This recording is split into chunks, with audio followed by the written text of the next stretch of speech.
Querida comunidad, bienvenidos todos y todas a este episodio de El Invernadero, el nuevo pero no tan nuevo programa de En Volá. El único programa de En Volá donde está permitido no fumar. ¿Qué? Sí, te lo juro.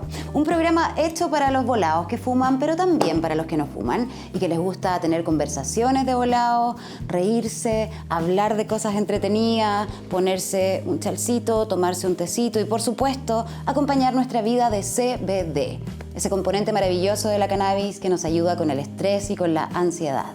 Por eso queremos partir agradeciéndole a nuestro auspiciador New Pharma, que nos sigue acompañando en este nuevo formato con sus productos naturales de CBD.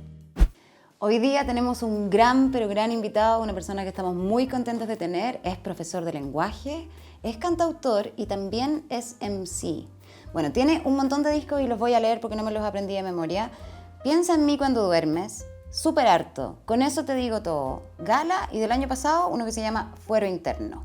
Ha colaborado con un montón de músicos chilenos, entre ellos CO2, Jepe, Facuta, el Jonas Sánchez, Odó, entre otros. Y también ha colaborado de manera un poco más interdisciplinaria, por qué no decirlo, con artistas como la coreógrafa Jamie Navarro y también el diseñador e ilustrador Camilo Winca, más conocido como Only Joke. Estamos muy contentos de tenerlo acá porque vamos a hablar de su carrera, profundamente de la escena a la que él pertenece y también de la vida. Sus letras, de hecho, hablan de cosas que tienen que ver como con emociones cotidianas, pero no por eso son menos profundas, y eso lo hace destacar profundamente en la escena del hip hop nacional.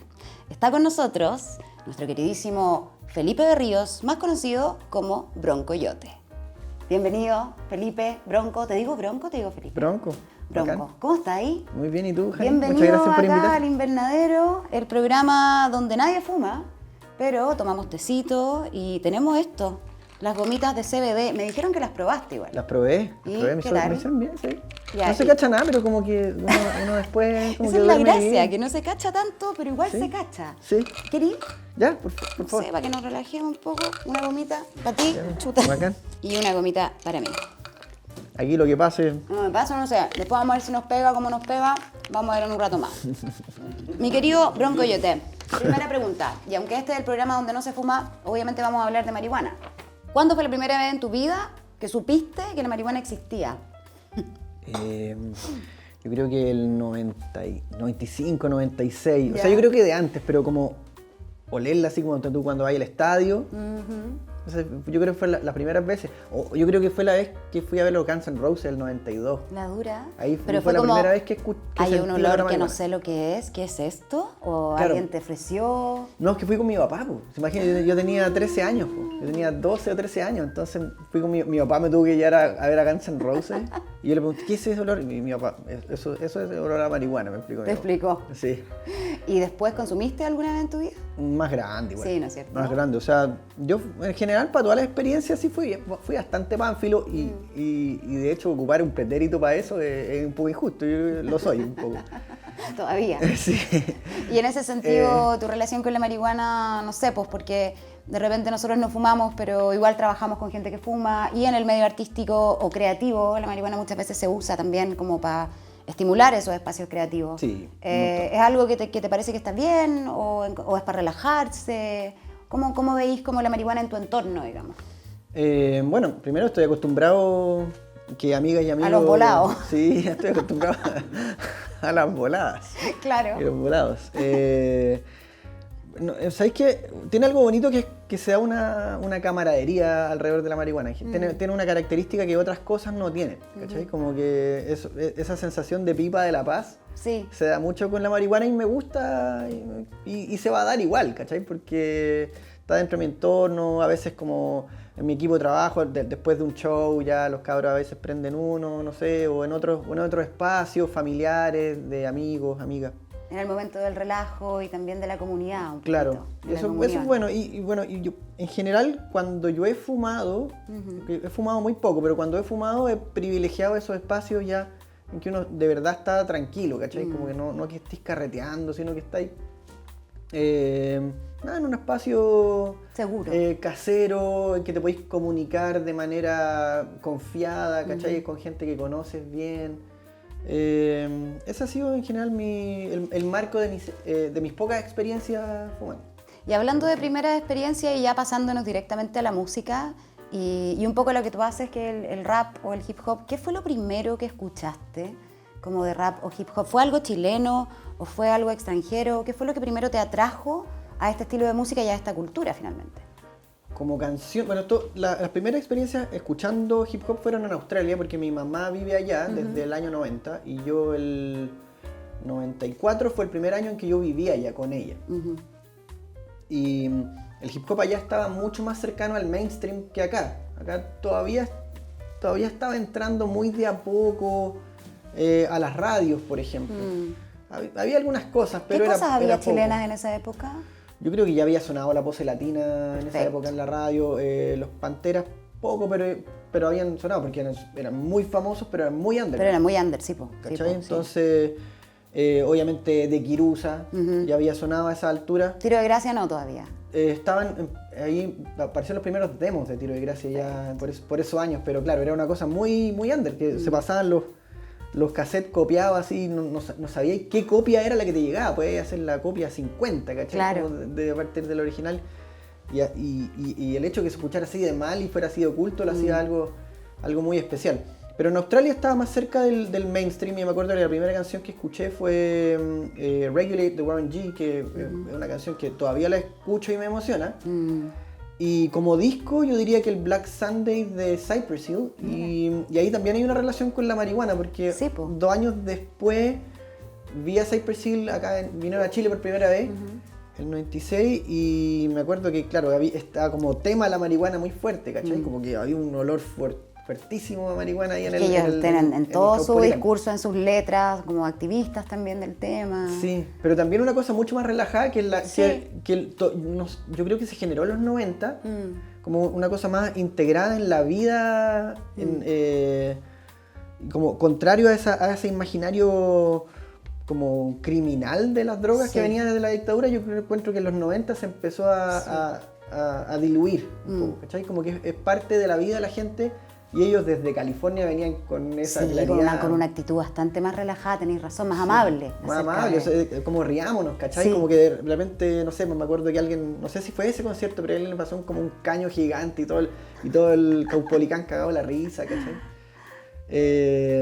Así que en general nunca ha sido una cosa como muy lejana ni muy así como, oh, qué malo esta weá, ¿cachai? Como, ha tenido como esta connotación. Y ya, escuchaste Cypress Hill, estabas ahí en Australia, tenías este otro disco, esta canción que te gustó, volviste para acá. ¿En qué momento fue como yo voy a hacer esto?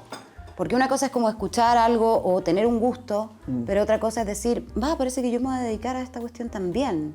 O también te pasó que, no sé, cuando viste a Cypress Hill en vivo, te pasó ese momento que era como, yo quiero estar ahí, ¿cachai? Sí, claro.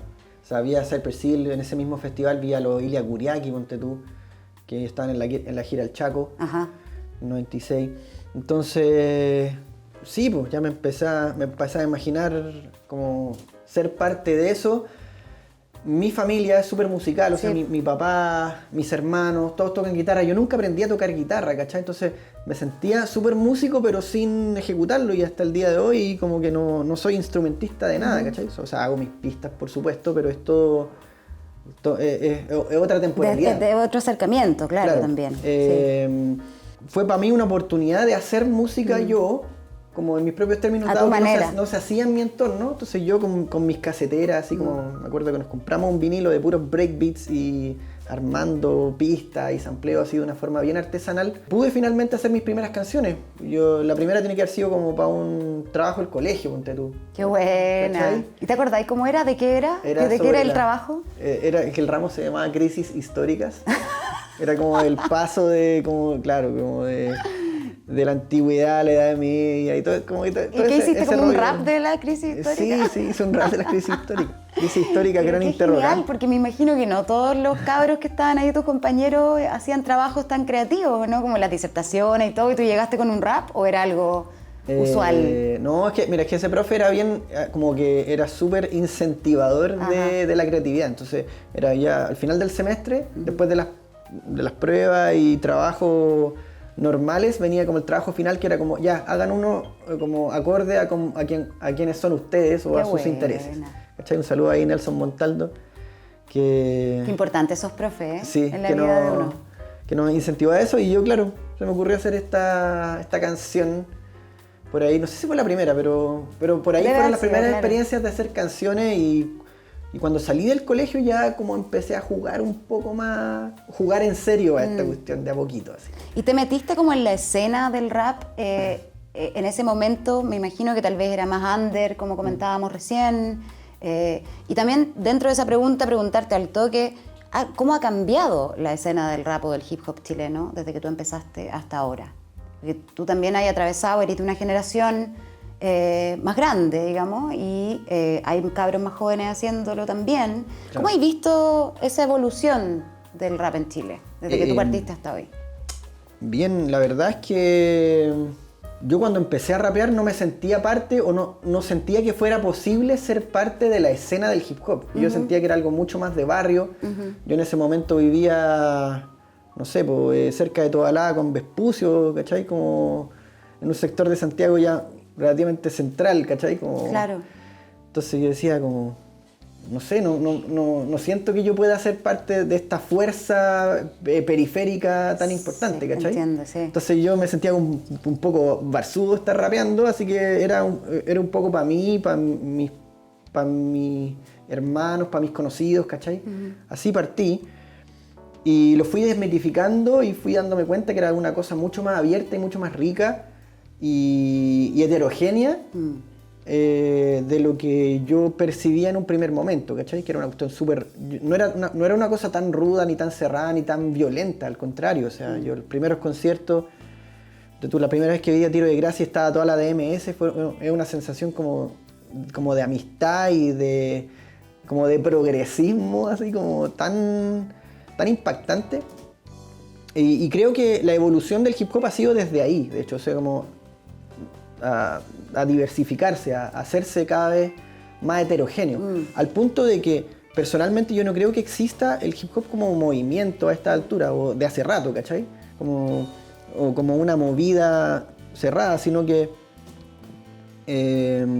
ya como que... Y se mezcla con otros géneros y con otras colectividades también. Es que es loco porque existe la idea del hip hop como tal como tú decías, y como esta cosa periférica que también tiene que ver como con la pobreza o la precariedad, como con los que están fuera de la sociedad, claro. La cosa media gángster, ¿no? Claro, de ahí viene. De ahí viene, entiendo, pero también no sé si en algún momento sentiste como una presión de las temáticas, porque yo creo que tú hayas encontrado tu propia voz como músico haciendo una cosa que es muy tuya. ¿Cachai? Y que tal vez en algún momento dijiste, no, ya tengo que hablar de ciertas cosas que no son las que yo vivo, tal vez. Claro. ¿Cachai? Tengo que corresponder como a este género musical donde pareciera que todos hablan de lo mismo. ¿Y cómo fuiste desarrollando tu voz ahí como rapero, entre comillas, para hablar de las temáticas que a ti te interesaban? Yo creo que gracias al hecho de que yo no me sentía como muy cómodo asumiéndome rapero, porque no me sentía parte de una movida. Nunca fui a Bombero Núñez o a Mapocho, a esos primeros lugares donde mucha gente de mi edad fue. Sí. No tenía esa personalidad gregaria tampoco. Yo siempre fui como bien solo, de hacer mis cosas solo, dibujar solo, ¿cachai? Y así mismo surgió mi rap. Entonces yo me sentía como que lo más natural era hablar de mí, o sea, y hablar de mi experiencia lo más honestamente posible, sin tratar de impostar nada, ¿cachai? Como desde mi perspectiva, lo que incluye también como observarse, asumirse, ¿cachai? Algo que se hace mucho más en la literatura, en la comedia también. Se hace mucho. Un proceso más personal para sacarlo para afuera después. Y claro, eso fue así fue como lo asumí desde un principio y se fue generando como desde ahí yo creo que una rama o una escuela desde los que empezamos a entender la música de esa manera. ¿Y tuviste en algún momento como críticas de tu propio entorno como rapero? De como, este gallo habla puras cosas que no sé, no son como políticas sociales o que nadie entiende, como... ¿Alguien claro. como que sentiste ese rechazo en algún momento o en realidad te recibieron súper bien con esa onda? Creo que yo tenía más el temor de eso que lo que realmente fue. Que lo que realmente fue. O claro. sea, en general, no sé, pues nosotros había muchas tocatas de colegio cuando yo recién partí, esto del, no sé, estoy hablando del 99, 2000, ¿cachai? Ahí Mis primeras bandas fueron, o sea, mis primeros shows en vivo fueron en esos lugares. Y en general la gente era como muy de observar y tratar de percibir las diferencias, ¿cachai? Como que el rapero quería ser como culto dentro de esa especialidad, ¿cachai? Y entonces se da esa conversación. Entonces, por lo general, no prevaleció la tendencia de estar cerrado a un cierto tipo de discurso, sino que más bien tratar de entenderlo. Y esa apertura que fui descubriendo me fue, yo creo, dando más confianza, y yo creo que a mucha gente a la vez, para que se fueran generando tantas escuelas y tantas estéticas dentro de el hip hop en Chile, digo.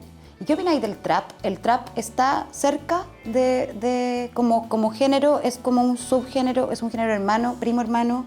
¿O es otra cosa completamente distinta? No, el trap es una forma de hip hop. Es hip hop. Lo que pasa es que en Chile nosotros, por circunstancias históricas, no sé muy bien, nos perdimos un poco la década del 2000. Como que llegamos como hasta el 2001, 2002, escuchando hip hop gringo, y como que a partir de ese año como que los raperos empezaron a escuchar más hip hop español, como que se empezaron a escuchar otras cosas, hip hop francés, la primera mitad de los 2000, y le perdimos la pista, creo yo, al influjo que tuvo el sur de Estados Unidos en el hip hop, y desde ahí surgió, desde el crunk y todas esas cosas, surgió el llamado trap, que es como una expresión como de ciudades como Houston, ponte tú. Es una expresión del rap, como una cierta cadencia que tiene que ver con ritmos más del sur, y que después fue influyendo a través de artistas de las costas que eran más abiertos y eran más visionarios, ¿cachai? Como Jay-Z, como el mismo Kanye West en Chicago, que iba tomando estas cosas así, ¿cachai? Como de Atlanta, de Houston. Pero la explosión del trap también, como en Chile o en Sudamérica, que pareciera ser, al menos en el mainstream, donde un poco ya está ahora, pareciera ser que es reciente, digamos. Es como una cosa que ha irrumpido como con mucha fuerza, que los cabros ahora están todos escuchando trap. Que señora, me siento hablando así, pero bueno, me voy a poner el chalcito para seguir hablando de esto. ¿Qué opináis también de eso y del contenido de las letras del trap? Porque también hay una visión que puede ser igual delimitada que la que hablábamos antes, que la gente a veces tiene del rap y del hip hop, que el trap habla como discursos que son como de mucha ostentación, que también son medios misóginos algunos. ¿Qué opinión tenéis de eso y si esa idea es real o en verdad es una visión limitada, digamos, de lo que es el trap como género? Creo que hay repeticiones de ciertos patrones rítmicos y de letras, ¿cachai? Muchos cabros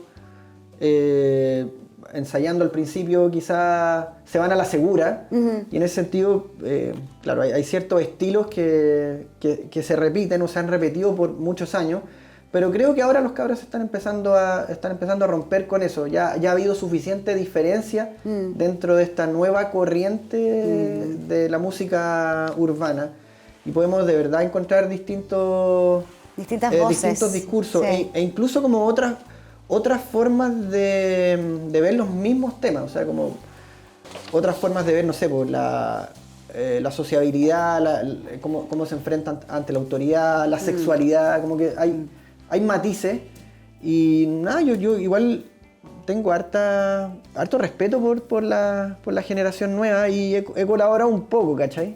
Hasta cierto punto con algunos. ¿Te han invitado a colaborar, a trabajar directamente algún trapero o alguna trapera por ahí? O sea, por ejemplo, yo considero que el Gianluca es considerado dentro de esta generación, y yo he colaborado con él. Sí, pues. Tengo una relación bastante cercana en general. Y de ahí salió toda esta canción Piola. Nosotros ya nos conocíamos de hacía algunos años y todo. Y creo que comunicarme con la generación del Jan y otras personas me fue posible gracias a que yo soy profe, ¿cachai? Como que yo le enseñé a cabros y cabras de esa edad, y como conocí un poco la visión de esa primera oleada de la llamada generación Z, vamos. No sé cómo se llaman ya, francamente, pero Oye, pero entonces aprovechemos, me bandejeaste perfecto para hablar de eso. Profesor de lenguaje, ¿no? Y fuiste profesor durante mucho tiempo, casi tiempo completo, en colegios, digamos, tuviste cursos, alumnos. ¿Cómo te decían los alumnos? ¿Te decían como profe Bronco, profe Yote, Felipe, ¿cómo? Señor Berríos, tío? ¿Cómo era la relación directamente con los cabros? Porque no es normal, digamos, la verdad, no es lo regular tener un profesor como tú, ¿cachai? No, pues bueno, pero de hecho yo, cada vez que empezaba a trabajar en un colegio, yo no revelaba como lo que hacía, ¿cachai? Ya, pero había alguno que ¿a qué curso le hacías clase generalmente? Yo soy profe media y partí haciendo clases media unos meses. Ya. La primera pega horrible, ¿cachai? Porque, así que un saludo a los profes, sobre todo los que están trabajando online. Sí, un abrazo para todos los profes. Porque yo, claro, o sea, en esa primera pega yo era profe como de octavo a cuarto medio, ya ahí hay 5 cursos, más profe como de, no sé, pues de filosofía en cuarto medio, de psicología en tercero medio, unas cuestiones así como que me tiraron nomás ya a hacer un montón de cuestiones. Wow. Enseñar PSU que me carga PSU. Sí. ¿Pero los alumnos cachaban que te dedicabas ya a esto? ¿O llegabas así a hacer clase? ¿O te ponías ahí en un rol también? No, me ponía en rol de profe. Lo que pasa es que quería estar seguro de que cualquier apreciación o cualquier mérito que yo pudiera tener era porque era profe, ¿cachai? Claro, hacía las cosas. No quería llegar así como... El profesor rapero. Soy el profe rapero. Soy el profe y te voy a enseñar. Como, señor caballero, cálmese. Claro, nunca fue mucho mi forma, ¿cachai? Porque... Ponte tú, ha habido videos de profes de todo Chile que de repente enseñan historia rapeando, o enseñan biología. Es un recurso, ¿cachai? Claro, y que puede ser muy bueno también. Y me lo preguntaban así y por una... No es que yo esté en contra, pero yo creo que por una cosa de forma de ser, yo nunca hice esas cosas. A veces, claro, me pasó que estaba enseñando en octavo básico y me decían, ya, si la clase anda bien, al final, los últimos 5 minutos nos puede rapear, y ese tipo de cosas se da una vez que ya sabían que yo rapeaba, ¿cachai? Claro, claro. Pero pero eso lo descubrían ellos por su uso de internet o porque un hermano justo claro, me alguien cachaba. Dijo y qué sé yo. Siempre en general nació así y claro, en el colegio que trabajé por más tiempo, ya al final yo ya lo asumía relajado y creo que mejoró mucho mi relación con el alumnado, ¿cachai? Por el hecho de que ese era un ejemplo de que los profes y las profes tenemos una vida mucho más variada y diversa de lo que se espera desde la institucionalidad escolar, ¿cachai? Sí. Como se espera que seamos profe y eso sea nuestra forma de enfrentarnos a la sociedad y al mundo. Claro. No, ¿cachai? Como que tenemos afectos, intereses, luchas que no tienen que ver todo con lo que está pasando allá en la sala de clases. Claro. Y cuando yo creo que en la sala de clases eso se percibe patentemente, se enriquece mucho la relación y se hace más franca también, ¿cachai? Uno se suelta también, uno deja el personaje de profe y trata de hacer clases bien desde quien uno es. Y eso para mí fue muy enriquecedor de los últimos años que hice clases. Y esas ideas se perciben sobre todo en discos como Con eso te digo todo y Gala, ¿cachai? Que están de esos últimos años de docencia.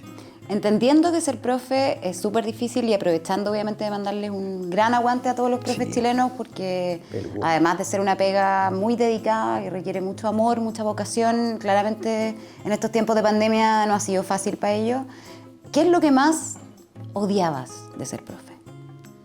Todo lo que sucede fuera de la sala de clase. Como las reuniones, así como las reuniones.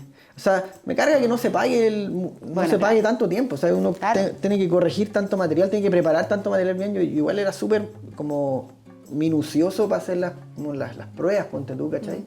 De todo el proceso de evaluación.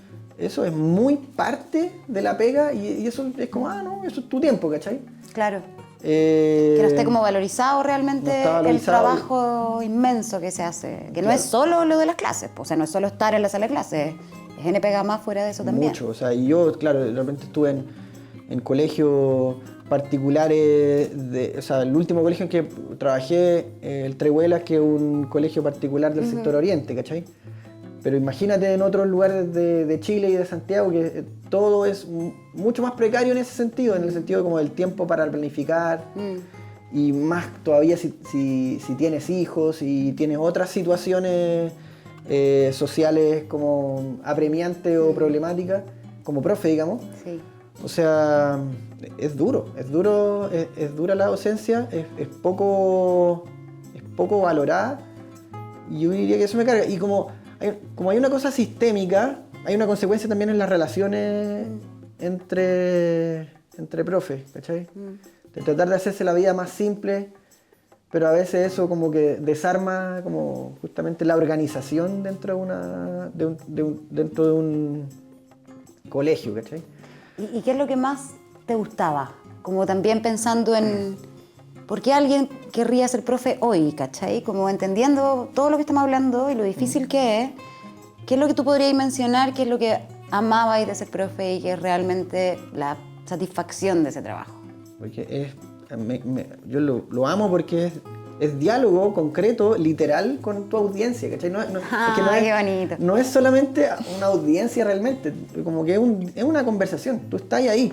Como yo creo que la percepción que la mayoría tenemos de la sala de clases es que el profesor o profesora enseña a un bloque de gente. Eso es un curso, ¿cachai? Claro. Incluso se organiza como un bloque, o sea, como... Visualmente hablando, Visualmente hablando, ¿cachai? Pero no es, en la medida que uno entienda que no es así, eso enriquece tanto tu vida como que como tenés la oportunidad todos los días de ver diversidad, ¿cachai? Y individualidades. Claro, individualidades y justo estos grupos humanos se componen de individualidad y de diversidad como compleja y riquísima. Es como un microcosmos que uno puede, a partir del cual uno puede observar la sociedad, y eso lo encuentro súper bonito y que también me ha servido en el ámbito de la música, ¿cachai? Entender que uno no es como que yo estoy una estrella que está en el escenario, sino que la experiencia es mejor cuando es más dialogada, ¿cachai? Dentro de las diferencias de estos contextos comunicacionales, ¿cachai? Bueno, siendo profesor de lenguaje, me imagino que eres bueno con las palabras. Siendo MC también, siendo cantautor, siendo escritor en el fondo, porque eso es lo que eres. Así que te voy a proponer que hagamos un juego. Dale. Un juego que tiene que ver con las palabras. Okay. Esto es poner incómodo al invitado, lección 1. Vamos a jugar, y tenemos que ponernos así porque tenemos que ponernos de frente. Vamos a jugar al bachillerato, Bronco. Pero va a ser un bachillerato bien especial, porque no vamos a escribir, sino que nos vamos a decir las palabras, ¿ya? ¿Ya? Alguien allá atrás, nuestro querido director, nuestra productora, va a decirle a letra. Tú sabes jugar al bachillerato, ¿no? Sí. Ya, por si acaso, a la gente que no sabe, vamos a explicarlo igual. Nos van a decir una letra, que es la primera del abecedario, en este caso A. El resto de las letras las va a seguir contando ella en su mente, y primero yo, y luego Bronco en la segunda categoría, va a decir stop. Cuando digamos stop, nos van a gritar la letra que nos tocó desde afuera. Y tenemos 3 categorías. La primera categoría es algo para el bajón. Algo que, pues, acuérdate cuando fumabas marihuana alguna vez, o cuando fumaste, o porque también uno tiene bajón a veces de otras cosas también. Algo así que queráis comer cuando estáis con bajón. Cualquier cosa, cualquier tipo de producto, lo que se te ocurra, no te voy a dar tanto tiempo para pensarlo. Nos vamos con la primera categoría de este bachillerato con nuestro querido profesor de lenguaje. Desde afuera nos gritan la letra y comenzamos. Yo digo stop esta vez. Vamos. A. Stop. O. Oreos. Obleas.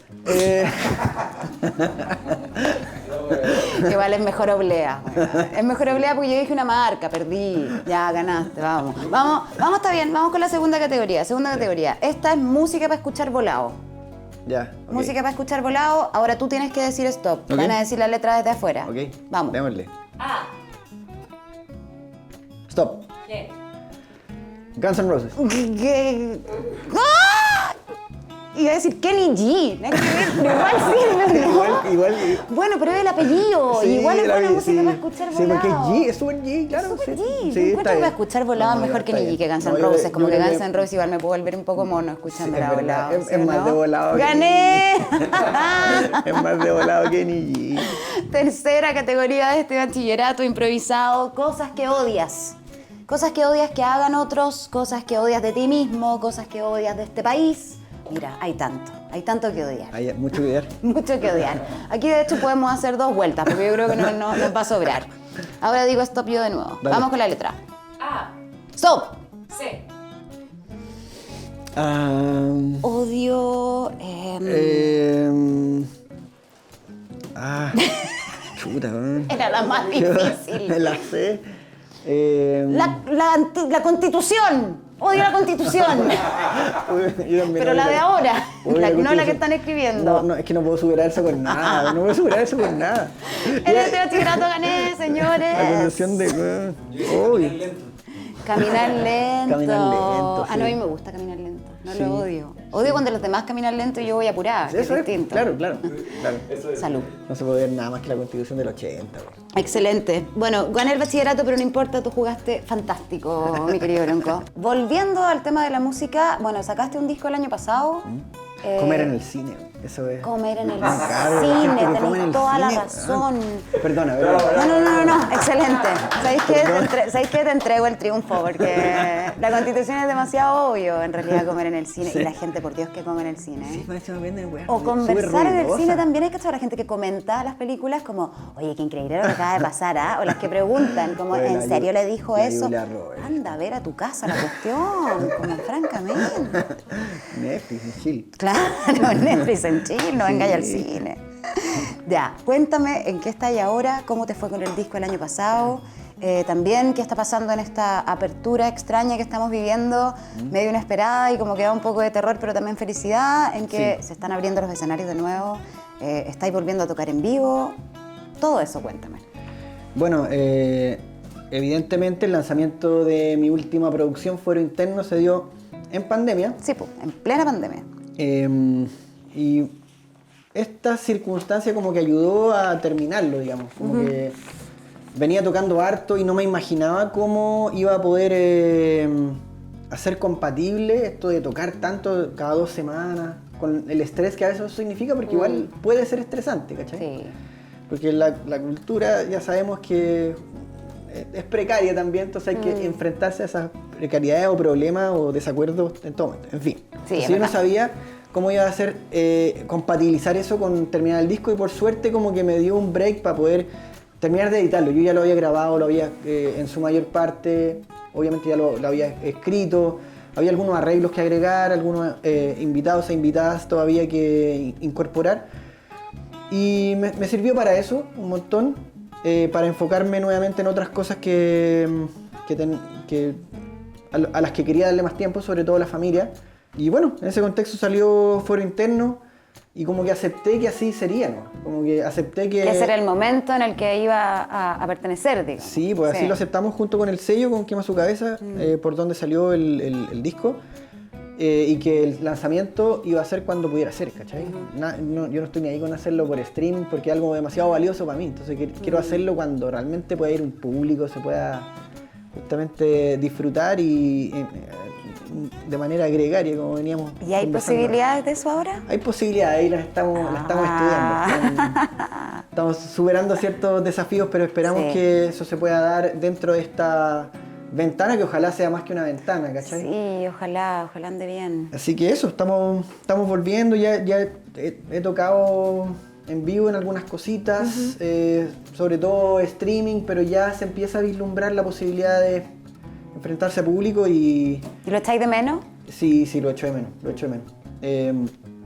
Pero ¿no te pasó también al principio de la pandemia, perdona, que hubo como con todo lo terrible que fue, no quiero como minimizar aquello, pero ¿no te pasó que fue como un poquito de descanso también de la exposición, del mundo exterior, de lo rápido que veníamos? Lo mismo que estáis contando tú, la gira, los tours, no sé, las tocatas, que no todas son fáciles.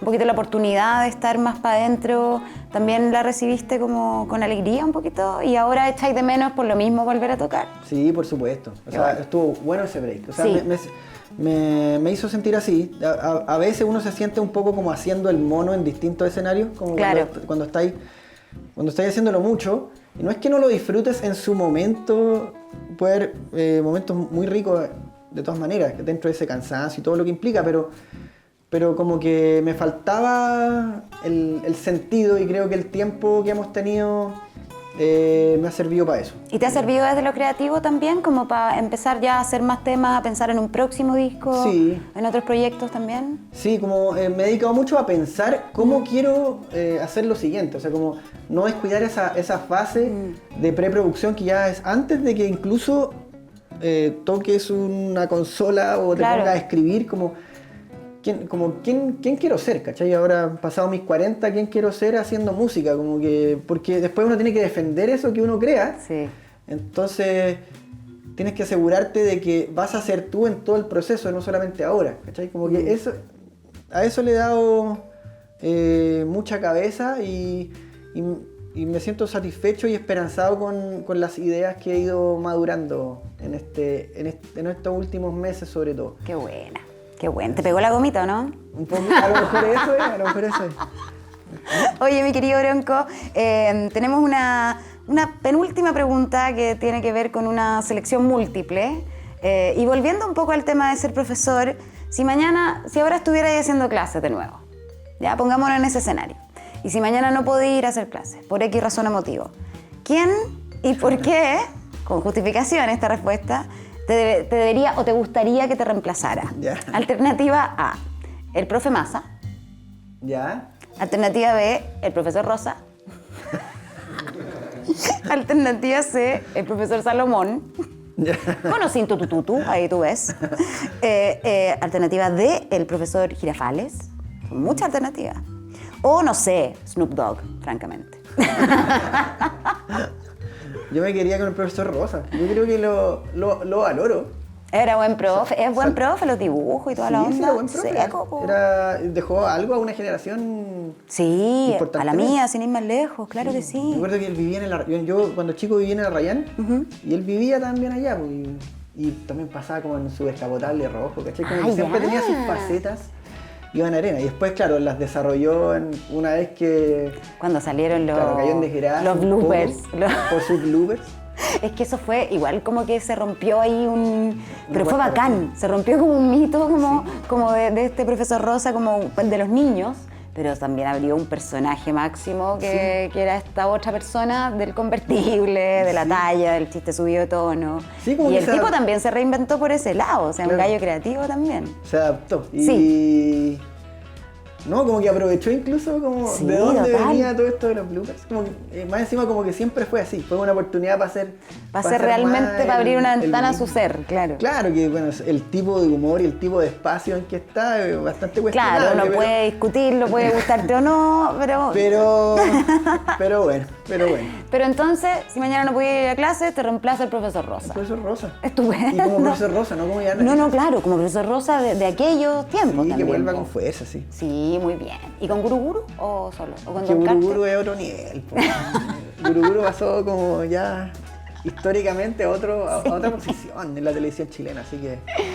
Ya, profesor Rosa. Es que no hablaba como Guruguru cuando está lavando los dientes. Todo el mundo. Todo el tiempo, muy bueno. Ya, y ahora sí, nos tomamos entonces el último traguito de té, porque esta pregunta ya es un poco más seria. No sé si más seria, pero sí me interesa mucho tu respuesta. Porque estamos viviendo un proceso en Chile súper importante, súper histórico, y que yo creo que, a pesar de que ha sido largo y difícil, somos muy afortunados de estar siendo testigos de esta escritura, literalmente, destrucción y creación de un país, de una sociedad completa. Y en esa medida hay muchas cosas que se han cuestionado, que se podrían destruir y recrear. El escudo nacional, lo mismo que pasa con la estatua de Baquedano, que hoy día es de una tristeza espantosa, lo que pasa cuando uno pasa por ahí y es como unos pacos cuidando un panel, es súper triste. Pero también se ha hablado harto qué pasa con los emblemas patrios, como el escudo, por ejemplo, o el himno nacional. Y el himno nacional todos lo aprendimos en el colegio, teníamos que cantarlo, aprenderlo de memoria. ¿Te imagináis si el himno nacional lo cambiáramos? Primera parte de la pregunta es si te parecería interesante cambiarlo, reinventarlo.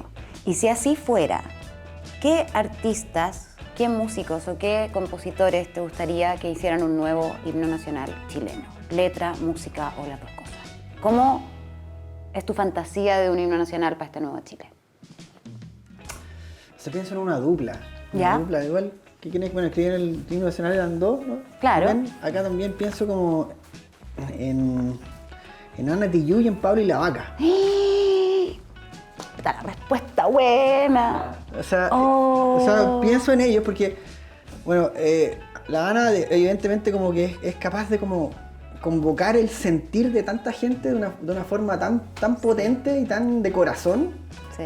Y ha desarrollado a través de los años esa fuerza y ese talento que es como inigualable. De todas maneras, sí. Entonces, y Pablo porque es tan versátil, ¿cachai? Y es tan rápido con la música, ¿sí? Y crea tanto, o sea... Y con distintos géneros, exacto. Y folclore, y rock, y 31 minutos, y sí, po. Claro, o sea, bueno, yo... Muy prolífico, además. Sí, yo como que le tomaba el peso a eso, como no lo había pensado, hasta que vi 2 de sus proyectos, que son Achú, y otro que se llama Horacio y los Plasticines, ¿cachai? Sí. Son cosas que yo busco por mi hija, ¿cachai? Claro. Por ver cosas positivas y bonitas y constructivas con mi hija. Y un montón de material, o sea, son muchas canciones y eso te habla como que hay un oficio ahí que es súper importante y es bacán que recordemos la importancia de ese aspecto de la creación musical, que no podemos quedar estancados, tenemos que sacar y dar forma a nuestras creaciones. Así que esa sería una dupla que se me ocurriría más. Excelente dupla, lo anotamos y si eso llega a pasar, ya sabemos que acá el Bronco lo dijo. Así que muchas gracias, Bronco, por haber estado con nosotros. Espero que lo hayas pasado bien. Un placer conversar contigo acá en el Invernadero. Muchas gracias por haber venido. No, gracias a ti. Fue muy, muy entretenido. Y yo cacho que nos mandamos otra gomita, ¿no? Quizás sí, volarse. Sí, le mandamos otra gomita. Muchas gracias, querida comunidad, por habernos acompañado en este capítulo del Invernadero. Nos vemos en la próxima.